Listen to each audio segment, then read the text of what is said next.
Greetings everyone. This is Rajata Singh, currently pursuing second year BBA LLB. I work as human rights activist with All India Human Rights Association.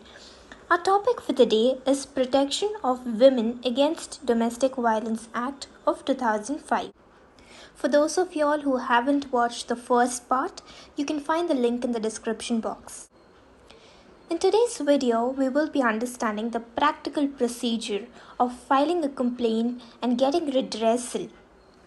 I'm going to explain the entire concept in 7 simple steps. Step 1 talks about informing the protection officer. Now, if you feel that you are undergoing domestic violence, you can approach a protection officer who is appointed under Section 8, Clause 1 of the Act. Now, such women would be informed of her rights by a protection officer. She will brief you all what is the next procedure to be done, how can you go about it.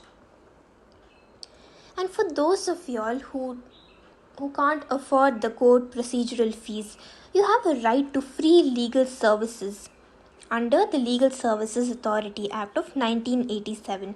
You also have a right to file a criminal case under Section 498 of Indian Penal Code, which is also known as IPC. Now let's assume the protection officer is not performing his or her duties. At that point of time, that person is liable for an imprisonment which is up to 1 year and a fine up to rupees 20,000. That is from 0 to 20,000. Your next step is to make a domestic incident report by the protection officer. You will be filing a report to the magistrate, who is of first class or the metropolitan magistrate. Now, you can file this to only that person who is exercising his jurisdiction or the powers where you yourself, the aggrieved person, where you are residing temporarily, or where the respondent is residing. That is the person who has actually caused harm to you, or the place where domestic violence allegedly took place. The copies of these reports should be forwarded to the police officer of the local limits. Later on, protection officers are entitled to provide shelter homes and medical facilities in an area. If you do not receive the same, you can file a complaint. Step 3 talks about application with the magistrate. Now, once an application is filed to the magistrate, that is by the aggrieved person or someone on behalf of the aggrieved person or a protection officer. After all this, the magistrate will be fixing a date of the first hearing. Now, such a date is usually not beyond 3 days from the date of receipt. Also, the magistrate will endeavor to dispose of the application made within 60 days from the first hearing. Step 4 talks about notice to the respondent. Now, once the date of hearing has been set by the magistrate, a notice will be given to the protection officer. Now, this person shall inform the informant or any other person prescribed by the magistrate. This shall be done right after 2 days from the date of receipt. Unless and until an extension is provided by the magistrate, it has to be done within the assigned time. Step 5 talks about the various options available to the magistrate.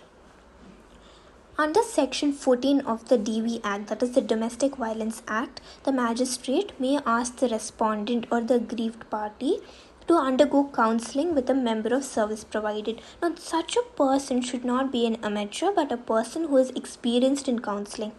Under Section 15 of the Act, magistrate can take a help of a person, or preferably it's a woman in such cases, for discharging his function. Now, such a person should be working in the promotion of family welfare.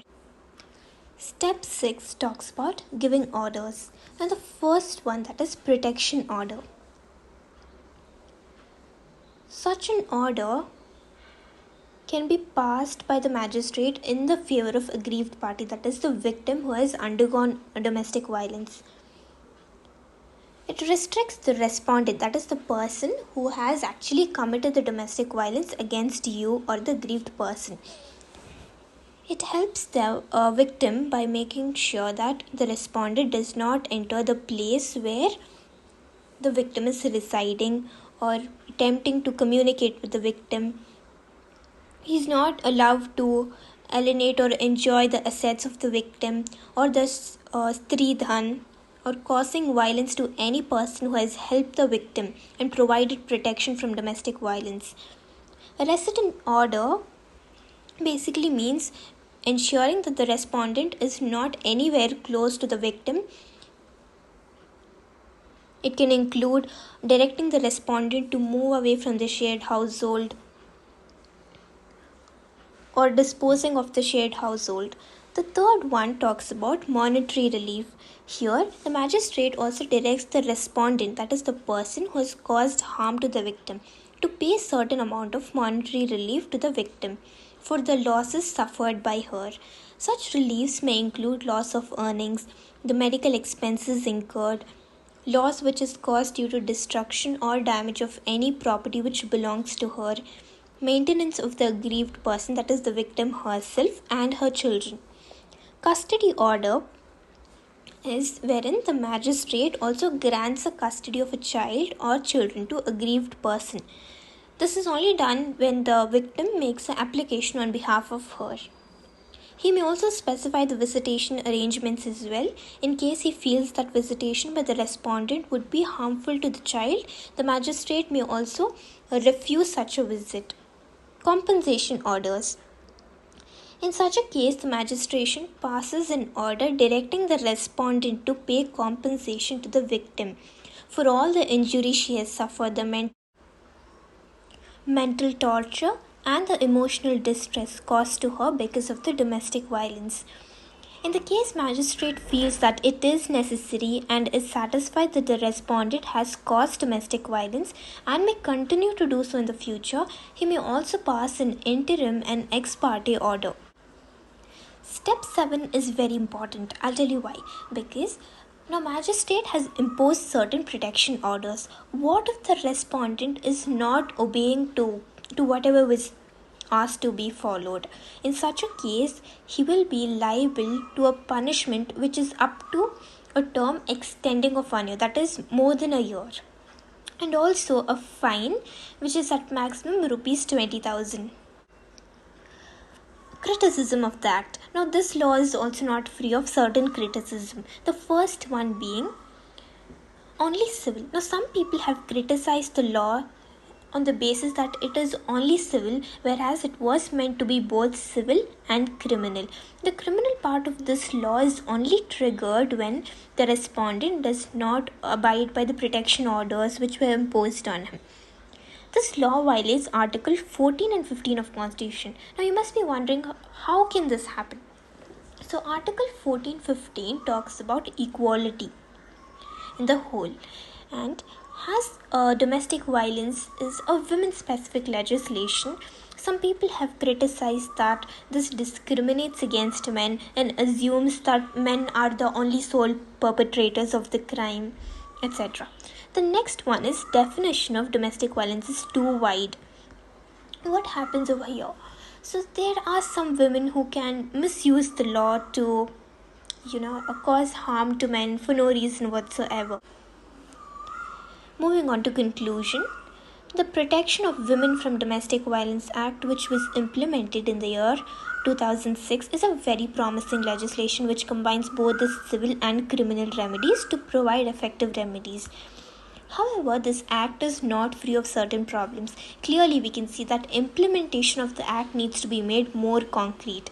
The Human Rights Watch has found that police do not file FIR. That is the first step to initiating a police investigation, especially if the aggrieved person is from economically or socially backward community.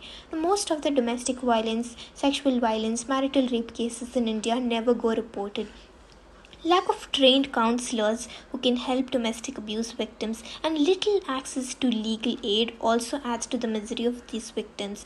If you remember, I mentioned to you in the first step that you are entitled to free legal aid services. As the video comes to end, I would request you all to promise to yourselves that next time you come across a victim, it is your duty to guide them and educate them about all the various remedies they are entitled to by law. Thank you so much for watching.